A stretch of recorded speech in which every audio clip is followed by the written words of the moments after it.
Selamat berjumpa para pemirsa semuanya. Perkenalkan saya Muhammad Arif Adin, MSI, Direktur Operasional Homeschooling Entrepreneur Yogyakarta. Pada kesempatan ini saya akan menjelaskan tentang apa yang disebut dengan homeschooling atau definisi tentang homeschooling. Homeschooling merupakan satuan pendidikan non-formal, non-formal selain satuan pendidikan formal dan informal yang bernaung di bawah PAUD dan Dikmas, Direktorat PAUD dan Dikmas Kementerian Pendidikan dan Kebudayaan Republik Indonesia.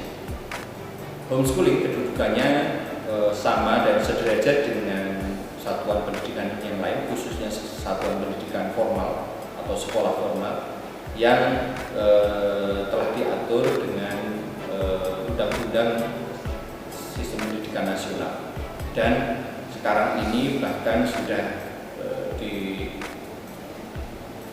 dalam Permendikbud Peraturan Menteri Pendidikan Nomor 129 Tahun 2014 tentang sekolah formal. Homeschooling saat ini telah menjadi pilihan banyak orang tua dan masyarakat, dan termasuk siswa-siswa, sebagai salah satu sistem pendidikan alternatif yang sekarang ini keberadaannya sah dan benar-benar diakui oleh pemerintah. Di Permendikbud Nomor 129 Tahun 2014 tentang homeschooling atau sekolah rumah, khususnya di pasal 4 disampaikan bahwa hasil pendidikan homeschooling atau sekolah rumah itu diakui sama dengan pendidikan formal ataupun non formal setelah peserta didik itu lulus mengikuti ujian sesuai dengan standar nasional pendidikan. Terus kemudian di pasal 12 sudah disampaikan bahwa peserta didik homeschooling itu dapat mengikuti ujian nasional, baik ujian nasional formal atau ujian nasional paket kesetaraan non formal pada satuan pendidikan formal atau non formal yang disetujui atau ditunjuk oleh Dinas Pendidikan Kabupaten Kota setempat. Di Permendikbud Nomor 129 Tahun 2014 tersebut, khususnya di pasal 4, dijelaskan beberapa tipe homeschooling atau sekolah rumah. Yang pertama adalah homeschooling tunggal, yang kedua adalah homeschooling majemuk, dan yang ketiga adalah homeschooling komunitas. Homeschooling tunggal adalah layanan pendidikan yang berbasis keluarga. Homeschooling majemuk adalah layanan pendidikan yang berbasis lingkungan, yang merupakan integrasi dari beberapa homeschooling tunggal.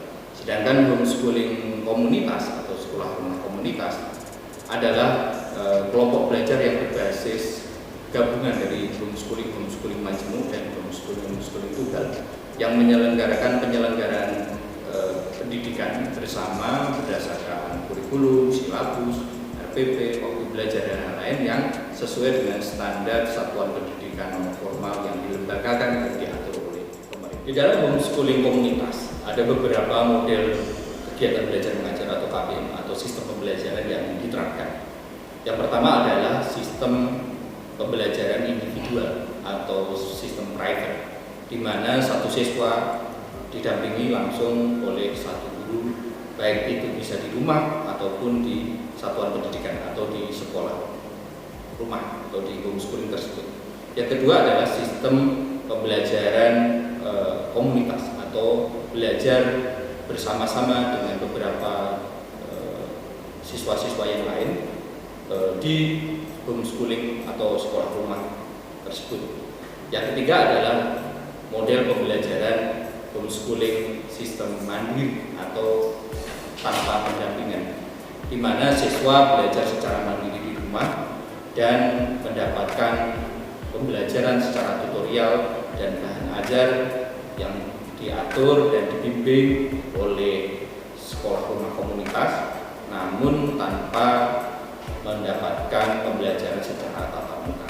Yang terakhir adalah sistem pembelajaran distance learning atau pendidikan jarak jauh, di mana pendidikan jarak jauh ini murid tidak harus berada di kota tersebut di mana homeschooling itu berada, tapi bisa di kota lain atau bahkan di negara yang lain, di mana siswa mendapatkan pembelajaran baik itu tatap muka ataupun tutorial ataupun secara mandiri berkoordinasi dengan homeschooling yang komunitas yang bersangkutan. Homeschooling atau sekolah rumah yang tunggal dan majemuk ini relatif berbeda dengan homeschooling atau sekolah rumah komunitas. Homeschooling tunggal atau majemuk ini harus mengikuti atau menginduk dengan satuan pendidikan non formal yang lain seperti PKBN, SKB dan lain-lain ketika harus mengikuti ujian ataupun evaluasi baik itu ujian akhir sekolah, UTS, ujian nasional atau nanti asesmen kompetensi minimal nantinya. Sedangkan kalau homeschooling komunitas ini rata-rata memang sudah terlembaga dan berizin operasional dan bahkan mendapatkan nomor pokok sekolah nasional, bahkan sampai mendapatkan akreditasi dari pemerintah, dari dinas pendidikan setempat, sehingga tidak perlu menginduk dengan satuan pendidikan non formal yang lain baik itu PKBN, kemudian SKB dan lain-lain.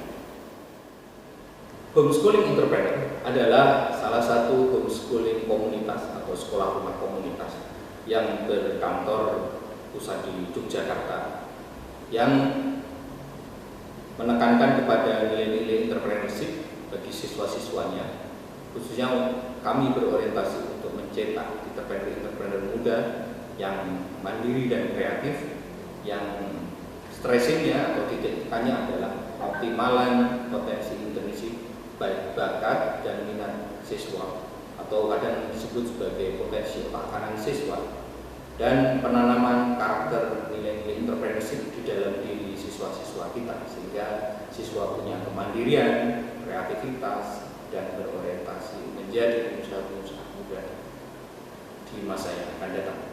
Homeschooling entrepreneur menekankan kepada nilai-nilai entrepreneurship yang kita masukkan di dalam kurikulum pembelajaran di samping aspek-aspek akademik atau materi-materi non-kognitif yang biasanya nanti akan menjadi bahan materi evaluasi di asesmen kompetensi minimal atau ujian nasional nantinya.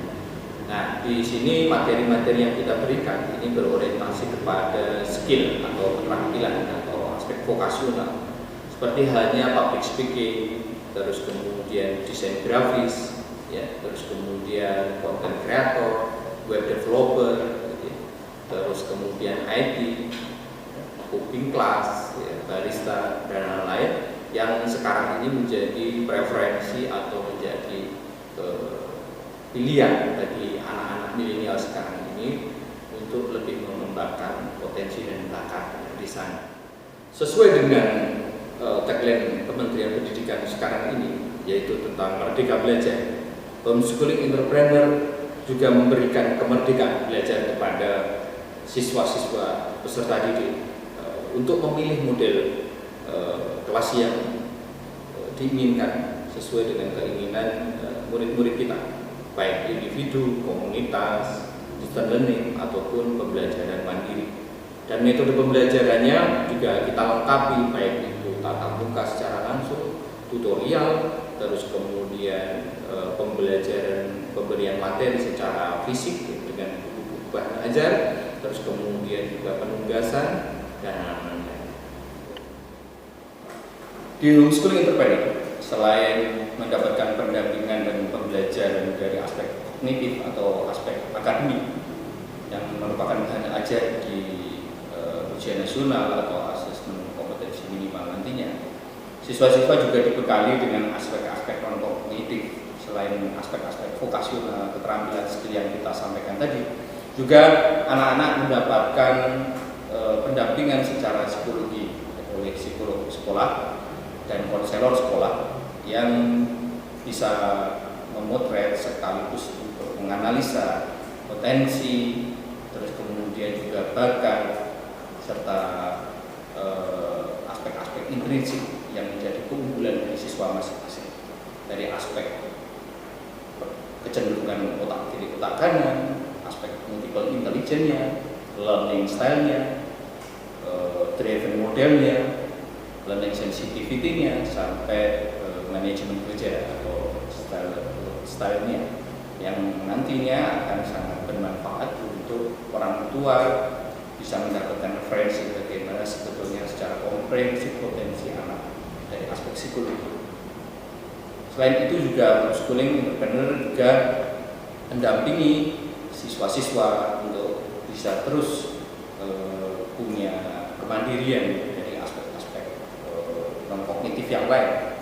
Kita berikan pelatihan-pelatihan dan pendampingan seperti AMT atau Achievement Motivation Training tentang kecerdasan university, kecerdasan daya juang, kecerdasan emosional atau emotional intelligence, dan aspek-aspek yang lain, entrepreneurship for student, leadership for student, materi-materi pembelajaran dan pelatihan yang sangat penting ya, karena sangat kurang sekali aspek-aspek soft skill seperti itu diberikan di sekolah formal.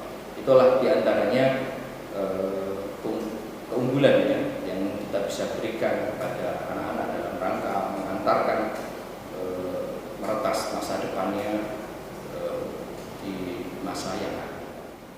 Homeschooling entrepreneur membuka penerimaan peserta didik baru tahun 2020-2021 atau BPDB secara online, cukup via WA, cukup dari rumah saja, dengan mendaftarkan diri mulai tanggal 1 sampai 31 April ini untuk gelombang yang pertama.